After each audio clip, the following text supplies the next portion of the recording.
Hello everyone, welcome back to study chemistry by UK. अब तक हमने सॉल्यूशन के 2 पार्ट डाल चुके हैं जिसमें पहली वीडियो में हमने सॉल्यूशन के बारे में बेसिक किया था। सेकंड जो पार्ट था उसमें हमने कंसंट्रेशन टर्म की थी, जो कि कुछ बची हुई थी, उसको आज हम इसमें कंप्लीट करने की ट्राई कर रहे हैं। तो आज हमारी जो कंसंट्रेशन टर्म होगी वो होगी mole fraction, mass fraction, normality और फॉर्मेलिटी, हमारी ये रहेंगी। तो अब हम बात कर रहे हैं कि हमारा मोल फ्रैक्शन क्या होता है। मोल फ्रैक्शन नाम से ही पता लग रहा है कि इसमें क्या होगा, फ्रैक्शन होगा, कोई ना कोई चीज़ों का क्या होगा, फ्रैक्शन होगा। तो यहाँ पर ये जो फ्रैक्शन होगा, ये हमें जो मोल फ्रैक्शन निकालना है, इसमें सबसे पहली चीज़ तो हमें क्या होता है, ये जो टर्म होती है नंबर ऑफ मोल्स में, पहले हमें इनको क्या करना होता है, नंबर ऑफ मोल्स में कन्वर्ट करना होता है। उसके बाद में हमें क्या निकालना होता है, मोल फ्रैक्शन। तो इसकी डेफिनेशन में क्या होगा कि number of moles of the component, कोई भी कंपोनेंट है जो कि सॉल्यूट एंड सॉल्वेंट, और डिवाइडेड करेंगे, उसको डिवाइड करेंगे टोटल नंबर ऑफ मोल्स, जितने भी हमारे टोटल मोल्स आएंगे। तो यहाँ पर सॉल्यूट एंड सॉल्वेंट, मान लिया हमारे पास एक कंटेनर है और उसके अंदर एक पार्ट तो क्या है, 2 पार्ट है हमारे पास, एक पार्ट ए है और एक पार्ट बी है, एक सॉल्यूट है और एक सॉल्वेंट है। तो जो मोल फ्रैक्शन है उसको रिप्रेजेंट करते हैं इट्टा से या फिर चाय से।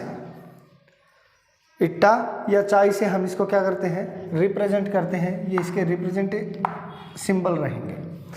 और पहले वाली जो वीडियो है, जो इसका जो सेकंड पार्ट बनाया था हमने, उसमें नंबर ऑफ मोल्स ड्राइव करने सीखे थे कि नंबर ऑफ मोल्स कैसे निकालते हैं हम किसी भी कंपोनेंट का। तो ये होता है गिवन मास और में मॉलिक्यूलर मास। गिवन मास को हम मॉलिक्यूलर मास से डिवाइड कर देंगे, वो हमारा क्या आ जाएगा, नंबर ऑफ मोल्स आ जाएंगे। तो अब क्या है, मोल फ्रैक्शन है।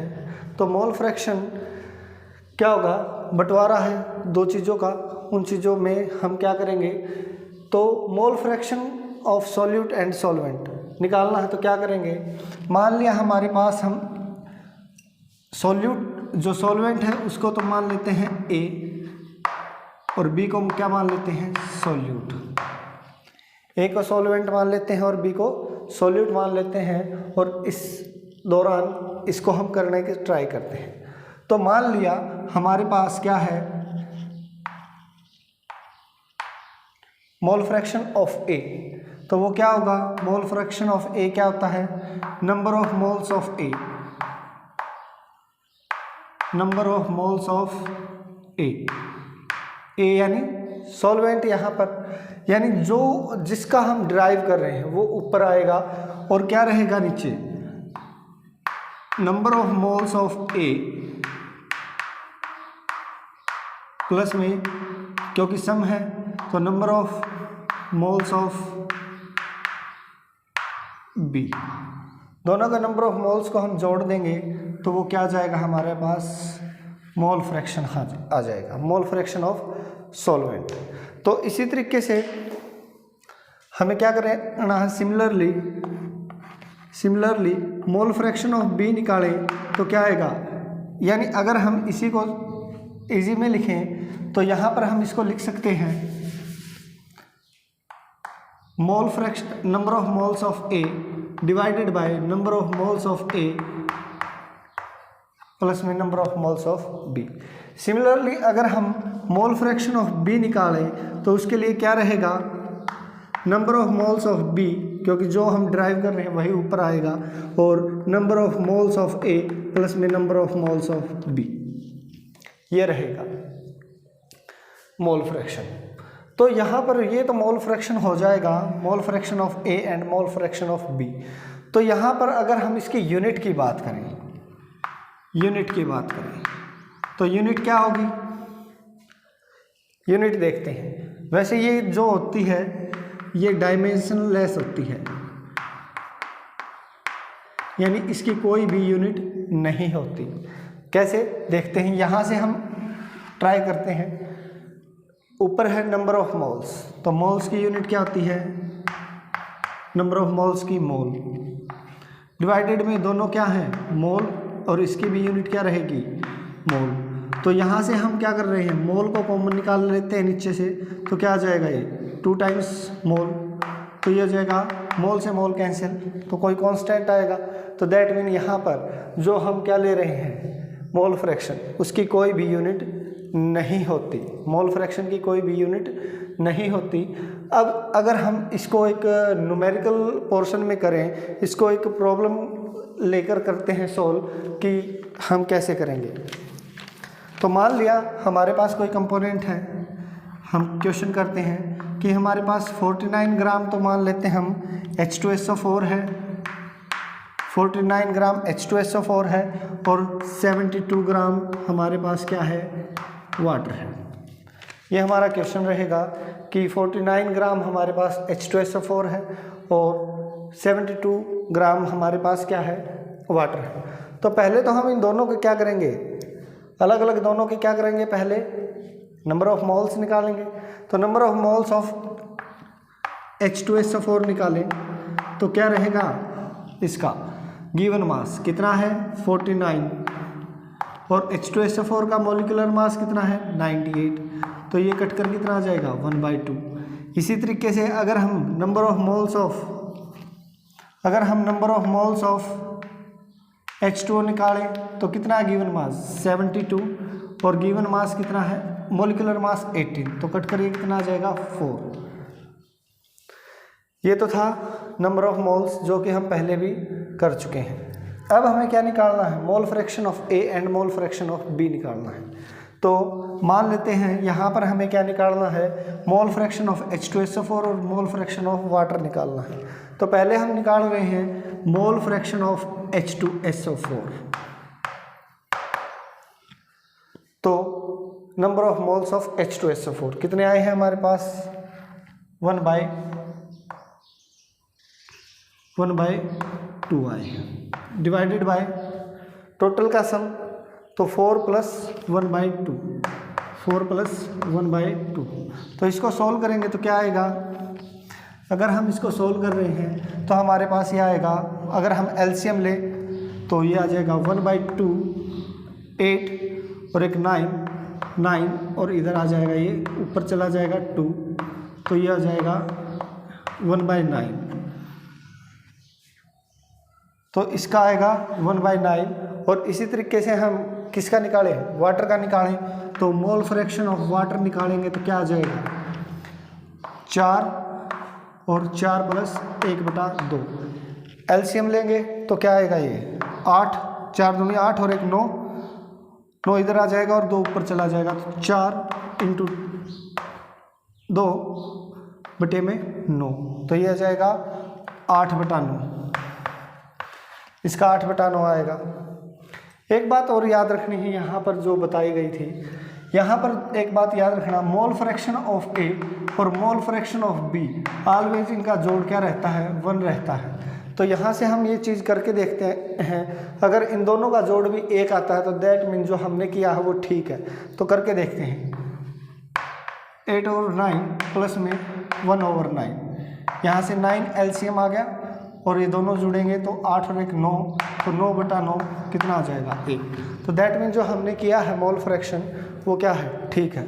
एक बार फिर से रिपीट करते हैं, इसमें क्या करना है, पहली बात तो हमें क्या करना है, नंबर ऑफ मोल्स निकालने हैं, जो भी हमें गिवन होगा उसका नंबर ऑफ मोल्स निकालने के बाद क्या करेंगे, नंबर ऑफ मोल्स निकालने के बाद अगर पर्टिकुलर किसी भी मॉलिक्यूल के बारे में बोल रहा तो उसका नंबर ऑफ मोल्स निकालेंगे। मान लिया जैसे अब इस क्वेश्चन में किया था H2SO4 या H2O का मानना है निकालना है, तो क्या करेंगे, जिसका निकालना है मोल फ्रैक्शन उसको ऊपर रख लेंगे और दोनों का जो भी मोल फ्रैक्शन आया हुआ है, नंबर ऑफ मोल्स आया हुआ है, उसका कर लेंगे जोड़ और हम आंसर करेंगे। और ये क्या होती है, क्या डायमेंशनलेस होती है, इसकी कोई भी यूनिट नहीं होती। और दोनों मोल फ्रैक्शन का जो जब हम जोड़ करते हैं तो वो क्या होता है, किसके बराबर आता है, 1 के बराबर आता है। तो एक बार इसका स्क्रीनशॉट ले लीजिए और हम आगे करते हैं फिर।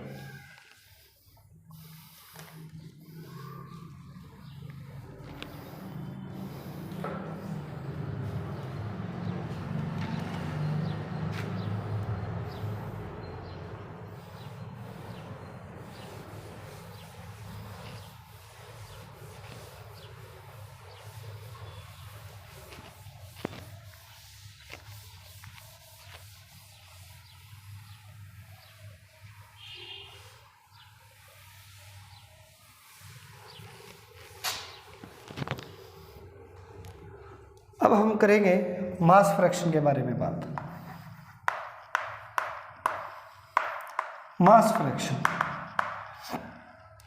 फ्रैक्शन भी कुछ अलग टर्म नहीं है। जैसे हमने क्या किया है, मोल फ्रैक्शन किया था, तो वहाँ पर जो हमने किया था वो मोल्स को डिवाइड किया था। तो यहाँ पर क्या है, फ्रैक्शन किसका आएगा, मास का। वहाँ फ्रैक्शन था मोल्स का।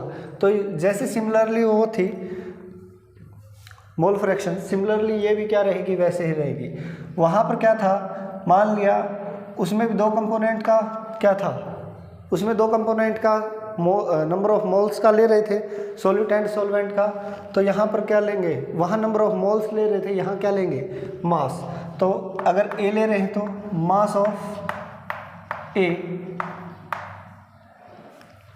मास ऑफ कंपोनेंट ए, और इसको हम डिवाइड कर देंगे क्या, किससे, mass of component A plus में मास ऑफ कंपोनेंट बी। तो इसको रिप्रेजेंट कर सकते हैं WA ओवर में WA प्लस में WB। सिमिलरली हमारा क्या रहेगा, मास फ्रैक्शन ऑफ बी क्या रहेगा, मास ऑफ बी और मास ऑफ ए प्लस में मास ऑफ बी। जैसे हमने फर्स्ट टर्म की थी वैसे ही, जैसे हमने मोल फ्रैक्शन किया था वैसे ही ये टर्म है। और इसमें भी याद रखना है क्या रहेगा, इन दोनों का जोड़ भी हमेशा किसके बराबर रहेगा, 1 के बराबर रहेगा। मोल फ्रैक्शन में एक चीज़ और याद रखने की है कि अगर हमारे पास एक का मोल फ्रैक्शन गिवन है और दूसरे का गिवन नहीं है तो क्या करेंगे, मान लिया हमें इसका निकालना है तो क्या करेंगे, और इसका गिवन है तो ये हो जाएगा mole fraction of B equals to 1 minus mole fraction of A। इस तरीके से भी हम ये मोल फ्रैक्शन निकाल सकते हैं। तो मोल फ्रैक्शन और मास फ्रैक्शन जो टर्म्स हैं वो दोनों बिल्कुल क्या है, सिमिलर है। ठीक है, तो इसका एक बार स्क्रीनशॉट ले लीजिए। देन हम करते हैं नॉर्मेलिटी करते हैं।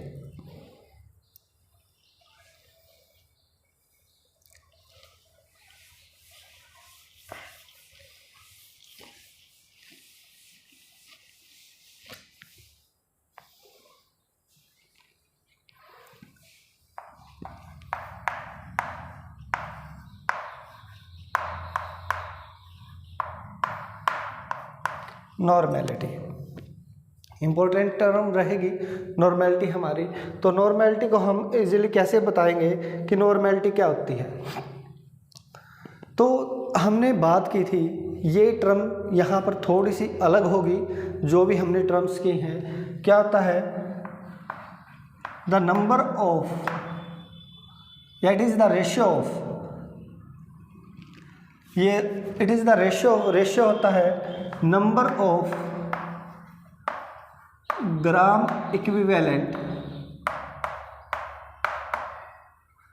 It is the ratio of number of gram equivalent of solute. Ratio होता है किसका, ग्राम इक्विवेलेंट ऑफ सोल्यूट, और किसका, यहाँ पर क्या रहेगा, जो नॉर्मेलिटी टर्म है इसमें जैसे हमने मोलैरिटी में एक टर्म बनाई थी इस तरीके से इसमें LR आ रहा है, तो यहाँ पर भी क्या रहेगा, वॉल्यूम रहेगा। तो यहाँ पर आ जाएगा volume of solution in litre. ml में होगा तो ऊपर डिवाइड में क्या कर देंगे 1000 कर देंगे। तो ये होता है नॉर्मेलिटी। नॉर्मेलिटी को हम नॉर्मली n से रिप्रेजेंट करते हैं,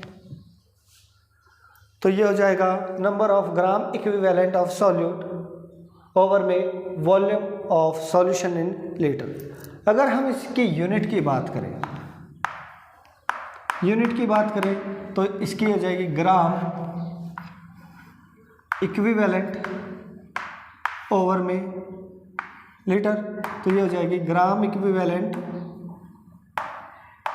पर लीटर। ये इसकी यूनिट हो जाएगी हमारी नॉर्मेलिटी की। ये वाली टर्म यहाँ पर ही ख़त्म नहीं होती। अब हमें ग्राम इक्विवेलेंट फाइंड करने नहीं आ रहे, तो हमें ग्राम इक्विवेलेंट देखेंगे कि ग्राम इक्विवेलेंट कैसे डिराइव करते हैं हम। तो ग्राम इक्विवेलेंट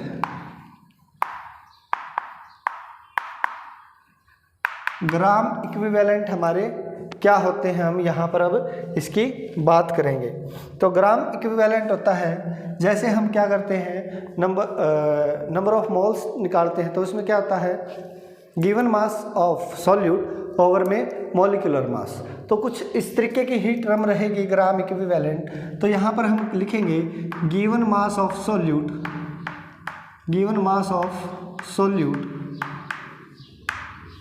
बट वहाँ पर नंबर ऑफ मोल्स में क्या कर रहे थे हम, मॉलिक्यूलर मास। तो यहाँ पर हम निकाल क्या रहे हैं ग्राम इक्विवेलेंट, तो इसमें आएगा ओवर में इक्विवेलेंट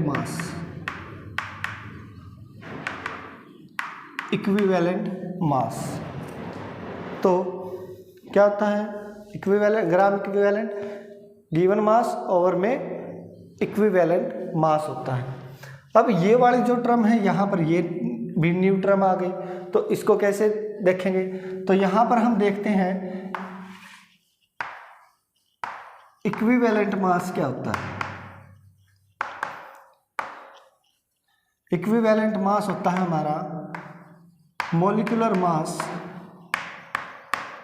ओवर में एसिडिटी,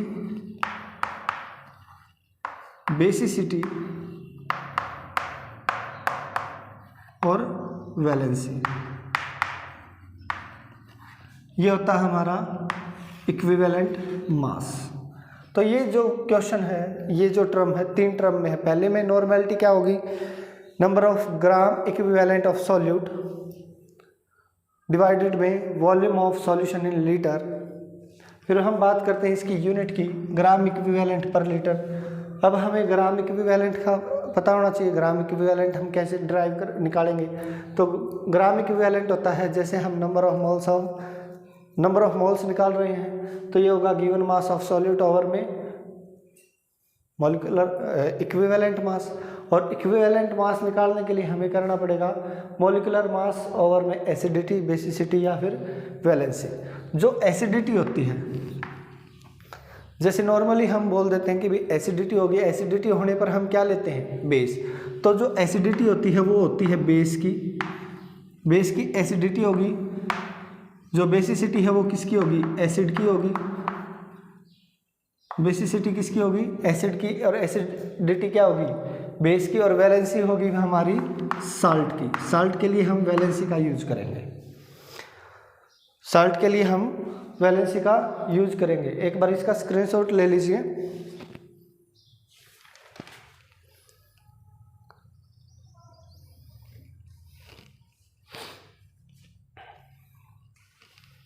हाँ, तो हम आगे कर रहे हैं। अब देखिए एसिड की है बेस, एसिडिटी है बेस की और बेसिसिटी है एसिड की। तो हम एसिड और बेस की डेफिनेशन पढ़ते आते हैं। तो अब एसिडिटी की डेफिनेशन क्या होगी और बेसिसिटी की डेफिनेशन क्या होगी। देखो एसिडिटी किसकी है, बेस की। और बेस की डेफिनेशन क्या होती है, जब हम इनको वाटर के अंदर डालते हैं तो क्या होता है, ये हमें OH आयन देते हैं। जितने OH आयन देंगे वो ही क्या होगी, हमारी बेसिसिटी हो ना एसिडिटी होगी। और एसिड की क्या होती है, बेसिसिटी होती है। तो बेसिसिटी क्या रहेगी, तो एसिड की डेफिनेशन क्या होती है, जब हम इनको वाटर के अंदर डालते हैं तो कितने H आयन देते हैं, तो वही उसकी क्या होगी, बेसिसिटी। तो नंबर ऑफ H आयन्स होते हैं, नंबर ऑफ गिवन जो भी कंपाउंड हमें H आयन देगा वो रहेगी बेसिसिटी और OH आयन देगा वो रहेगी एसिडिटी।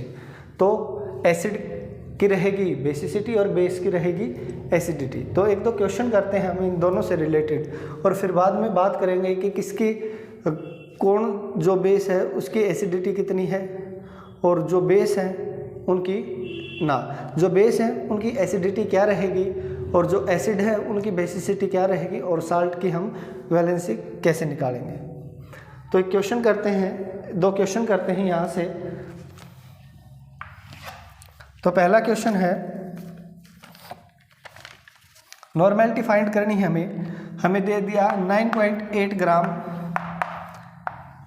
9.8 ग्राम H2SO4 गिवन है। 9.8 ग्राम H2SO4 गिवन है किसमें 250 ml में, और यहाँ से हमें नॉर्मेलिटी फाइंड करनी है।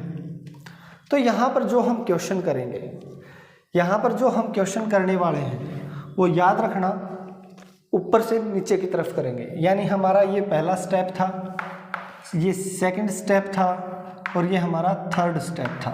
तो हम थर्ड स्टेप से क्या करेंगे, ऊपर की तरफ चलेंगे, क्योंकि हमें पहले क्या निकालना है, इक्विवेलेंट मास, फिर हमें क्या निकालना है, ग्राम इक्विवेलेंट, और देन हम क्या करेंगे, नॉर्मेलिटी को निकालेंगे। तो नॉर्मेलिटी निकालनी है यहाँ पर, तो पहले क्या करेंगे, इक्विवेलेंट मास निकालेंगे हम किसका, equivalent mass of H2SO4। H2SO4 का मॉलिक्यूलर मास हमें पता है 98, और ये एसिड है तो एसिड की बेसिसिटी होगी, तो जो H2SO4 है इसकी जो बेसिसिटी होती है वो होती है 2, तो यहाँ से ये कितना आ जाएगा, 49 आ जाएगा हमारा। अब ये तो हो गया हमारा थर्ड स्टेप। अब जो सेकंड स्टेप है, ग्राम इक्विवेलेंट निकालने हैं हमें। तो ग्राम इक्विवेलेंट निकालने हैं तो क्या होगा, गिवन मास ऑफ सॉल्यूट। तो यहाँ पर गिवन मास कितना दे रखा है, 9.8 ग्राम दे रखा है, और ये कितना दे रखा आया हमारा इक्विवेलेंट मास 49। तो इसको जब हम कट करेंगे तो ये आएगा हमारा 0.2, ये आएगा हमारा 0.2। और अब हमें क्या करना है, नॉर्मेलिटी निकालनी है। तो नॉर्मेलिटी निकालेंगे तो क्या आ जाएगी हमारी, ग्राम इक्विवेलेंट हमारे पास आ चुके हैं 0.2 ग्राम इक्विवेलेंट। फिर है volume of solution in litre, तो ये है ml में, ml में है तो 250, और इसको ml में चेंज करने के लिए क्या कर देंगे, 1000 से डिवाइड कर देंगे, तो 25 चौके 100, तो यह आ जाएगा 0.8 नॉर्मल, यह आएगा हमारा इसकी नॉर्मेलिटी। ये तो था बेस का। अब इसी तरीके से ये था एसिड का, इसी तरीके से हम बेस का भी करेंगे एक क्वेश्चन। ठीक है, एक बार इसका स्क्रीनशॉट ले लीजिए कंप्लीट का। एक बार फिर से बता देते हैं इसमें क्या रहेगा। नॉर्मेलिटी क्या होती है, ग्राम रेशियो होता है number of gram equivalent of solute over में वॉल्यूम का। फिर हमें ग्राम इक्विवेलेंट निकालना होता है। ग्राम इक्विवेलेंट क्या होता है, ये भी रेशियो रहेगा, जैसे जो हम क्या निकालते हैं, नंबर ऑफ मोल्स निकालते हैं, उसी की तरह है गिवन मास। जैसे नंबर ऑफ मोल्स में क्या करते हैं, गिवन मास ओवर में मॉलिक्यूलर मास। तो यहाँ पर क्या होगा, given mass of solute over में इक्विवेलेंट मास। और इक्विवेलेंट मास क्या कर रहे हैं हम, इक्विवेलेंट मास ओवर में क्या होता है, मॉलिक्यूलर मास ओवर में एसिडिटी, बेसिसिटी और वैलेंसी। जो एसिडिटी होती है वो क्या होती है, बेस की होती है, और बेसिसिटी किसकी होती है, एसिड की। अगर इनकी डेफिनेशन की बात करें तो एसिडिटी की होती है नंबर ऑफ डिस्प्लेसेबल OH आयन, और इसमें H आयंस को डिस्प्लेस करने की जो पावर कैपेसिटी रहेगी वो एसिडिटी और बेसिसिटी कहलाएगी। एक बार स्क्रीनशॉट लीजिए, देन हम एक और करते हैं क्वेश्चन।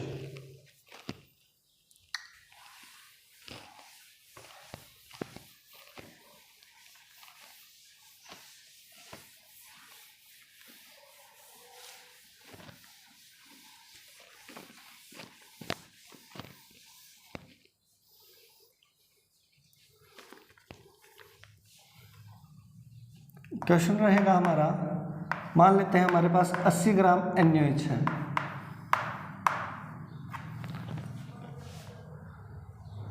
80 ग्राम NaOH है और इसको 250 ml में हम क्या कर रहे हैं, डिजोल्व कर रहे हैं और इसकी नॉर्मेलिटी हमें फाइंड करनी है। तो नॉर्मेलिटी फाइंड करने के लिए पहले तो ये हमारा क्या है, बेस है, तो बेस है तो इसकी एसिडिटी होगी, इसकी जो एसिडिटी होती है वो कितनी होती है, 1 होती है। तो पहले हम क्या करेंगे, इक्विवेलेंट मास निकालेंगे। इक्विवेलेंट मास कैसे निकालेंगे, इक्विवेलेंट मास हमने बात की थी अभी, तो ये होता है मॉलिक्यूलर मास, यहाँ पर बेस है तो बेस की रहेगी एसिडिटी, तो इसका मॉलिक्यूलर मास होता है 40/1, तो ये हो जाएगा हमारा 40। अब बात करते हैं हम ग्राम इक्विवेलेंट की। ग्राम इक्विवेलेंट क्या होता है, गिवन मास ऑफ सॉल्यूट, ये होता है गिवन मास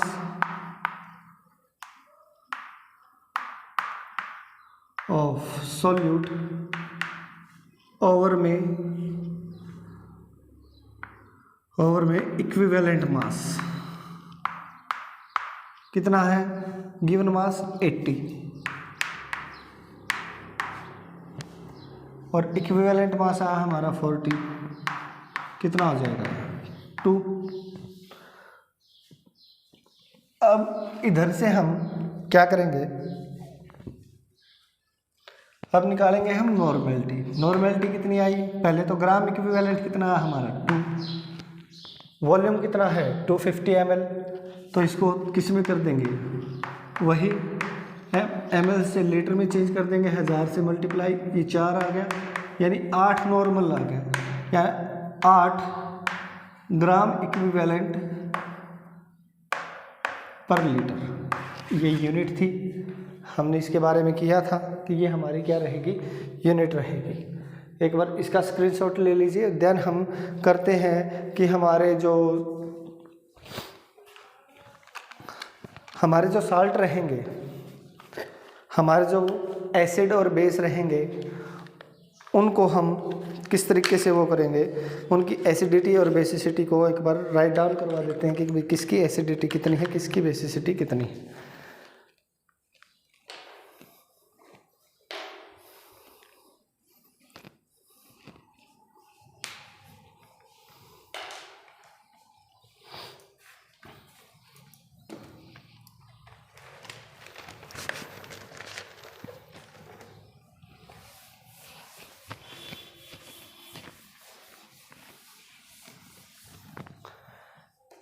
पहले लिखते हैं हम एसिड,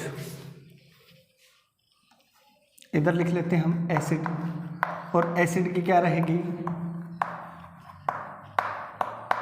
बेसिसिटी। किस एसिड की बेसिसिटी क्या रहेगी, बेसिसिटी क्या रहेगी कि यहाँ पर H आयन कितने डिस्प्लेस होंगे, H आयन के डिस्प्लेस जो होंगे, क्योंकि एसिड की भी डेफिनेशन यही होती है। तो हम करते हैं, पहला हमारा रहेगा nitric acid HNO3, nitric acid रहेगा HNO3 और इसकी रहेगी बेसिसिटी 1, HNO3 की रहेगी 1। सल्फ्यूरिक एसिड H2SO4, इसकी बेसिसिटी अभी हमने की है 2 होगी। कार्बोनिक एसिड H2CO3, ये रहेगा हमारा कार्बोनिक एसिड। कार्बोनिक एसिड की रहेगी हमारी 2। फिर रहेगा हमारा phosphoric acid H3PO4,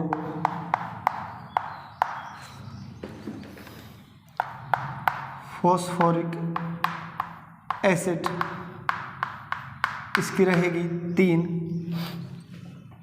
acetic acid की रहेगी 1, एसिटिक एसिड की रहेगी 1, फॉस्फोरिक की 3, एसिटिक एसिड की 1, ऑक्जेलिक एसिड की क्या रहेगी, ऑक्जेलिक एसिड की रहेगी 2, और हमारा रहेगा जो HCl हाइड्रोक्लोरिक एसिड, उसकी रहेगी 1। ये है हमारी जो बेसिसिटी हैं जो नॉर्मली हम यूज करेंगे वो हैं ये HNO3 की 1, H2SO4 की 2, कार्बोनिक की 2, फॉस्फोरिक एसिड की 3, एसिटिक की 1, ऑक्जेलिक की 2 और HCl की 1। तो यहाँ पर जिनकी बेसिसिटी 1 रहेगी तो उनको बोलते हैं मोनो बेसिक एसिड, उनको बोलेंगे मोनो बेसिक एसिड। जिनकी 2 रहेगी डाई बेसिक एसिड, 3 रहेगी उनको ट्राई बेसिक एसिड। एक वालों को हम बोलेंगे मोनोबेसिक, जिनकी बेसिसिटी 1 है उनको बोलेंगे मोनोबेसिक एसिड। ऐसा एसिड जिसकी बेसिसिटी क्या हो 1 हो। डाई बेसिक ऐसा एसिड जिसकी बेसिसिटी क्या हो 2 हो। और ट्राई बेसिक में ऐसा एसिड जिसकी एसिडिटी क्या हो बेसिसिटी क्या हो 1 हो, 3 हो ट्राई बेसिक में। इसी तरीके से हम क्या करेंगे, एक बार इसका स्क्रीनशॉट ले लीजिए, देन हम करते हैं एसिडिटी का।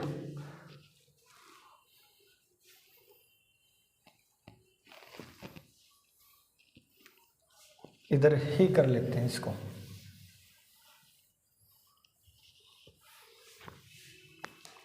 इधर ही कर लेते हैं, इधर लिख लेते हैं बेस और इधर लिख लेते हैं एसिडिटी। एसिडिटी OH आयन, तो जैसे NaOH, KOH इस तरीके के जो रहेंगे उनके 1 रहेगी। NH4OH इसकी भी 1 रहेगी। CaOH ट्वाइस, MgOH ट्वाइस इनकी रहेगी 2। AlOH थ्राइस इसकी रहेगी 3। तो जिनकी एसिडिटी 1 है तो वो क्या रहेंगे, वो क्या थे, इसको हम क्या बोल रहे थे मोनो बेसिक एसिड। तो इनको क्या बोलेंगे, इनकी बेसिसिटी 1 है तो मोनो, एक के लिए मोनो एसिड, एसिडिटी के लिए mono acid base, mono acidic base, di basic base, di acidic base और ट्राई एसिडिक बेस, ये रहेंगे इनका नाम। एक बार स्क्रीनशॉट ले लीजिए इनका।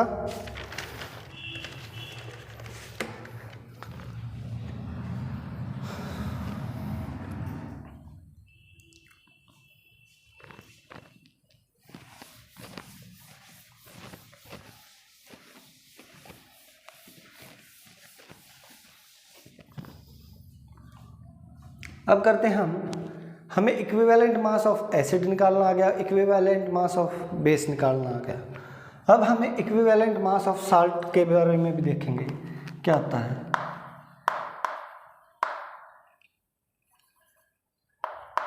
Equivalent mass of salt,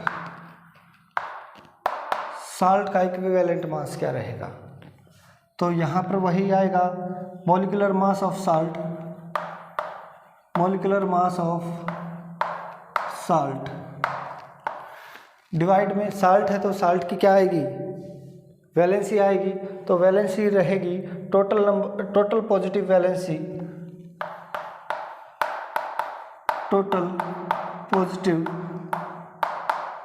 valency of metal atom, total positive valency of metal atom. Metal atom की क्या रहेगी, टोटल वैलेंसी जो भी रहेगी वो क्या रहेगी, इक्विवेलेंट मास रहेगी। हाँ, इक्विवेलेंट मास। तो हम इक्विवेलेंट मास निकाल कर देख रहे हैं कुछ साल्ट का।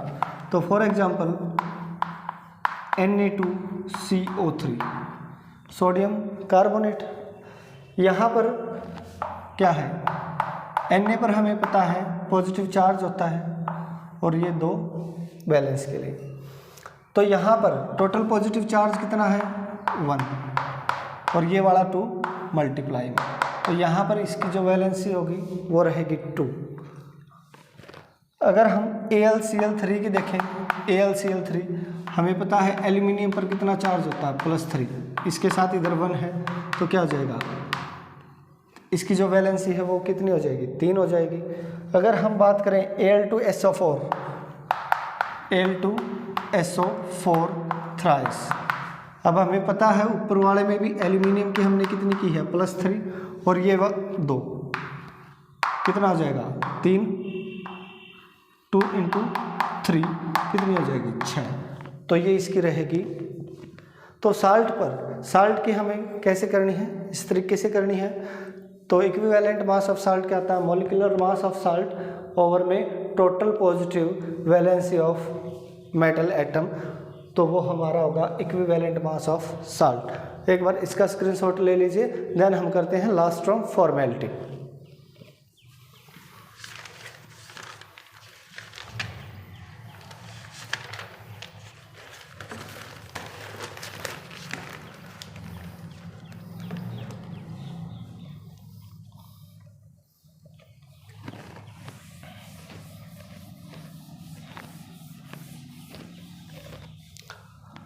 हमने उस दिन भी बताया था कि जो फॉर्मेलिटी जो टर्म है वो लगभग मोलैरिटी जैसी है। तो फॉर्मेलिटी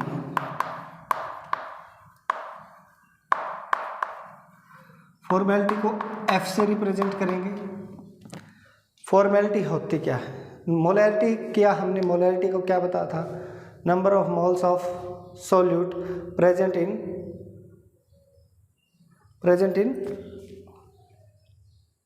1 liter in solution, या it is the ratio of number of moles of solute present in 1 liter solution.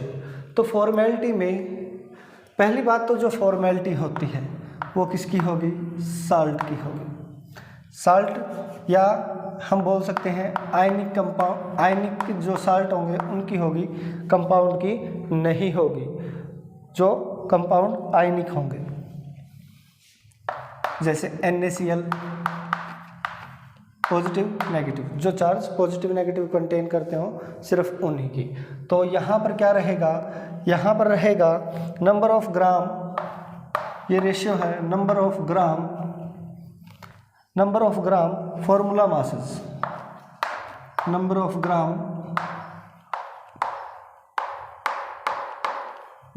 Gram formula masses of solute, क्योंकि सॉल्यूट के बारे में बातें हो रही हैं। Number of gram formula masses of solute divided by आ जाएगा हमारा volume of solution in litre, volume of solution in litre, ये आती है हमारी फॉर्मेलिटी। ठीक है, तो ये क्या होती है, number of formula masses of the solute divided by volume of solution in litre. अब यहाँ पर ये टर्म है हमारे पास फॉर्मूला मास। फॉर्मूला मास हम कैसे निकालते हैं, तो जैसे जो भी फॉर्मूला मास है वो आप आयनिक कंपाउंड का निकाल सकते हो, जो सिंपल कंपाउंड होंगे उनका नहीं, जो आयनिक होंगे उनका। जैसे अगर यहाँ पर हम फॉर्मूला जो फॉर्मेलिटी है वो शुगर की नहीं निकाल सकते, C12H22O11, इसकी हम फॉर्मेलिटी नहीं निकालेंगे, हम इसकी फॉर्मेलिटी इजीली निकाल लेंगे। तो अब फॉर्मूला मास हमारे पास क्या रहता है, फॉर्मूला मास भी कैसा होता है, इक्विवेलेंट होता है ये किसके, मॉलिक्यूलर मास का। मॉलिक्यूलर मास क्या करते हैं, हम किसी भी कंपाउंड का निकाल सकते हैं, बट फॉर्मूला मास वही हम किसका निकालेंगे, आयनिक कंपाउंड का निकालेंगे।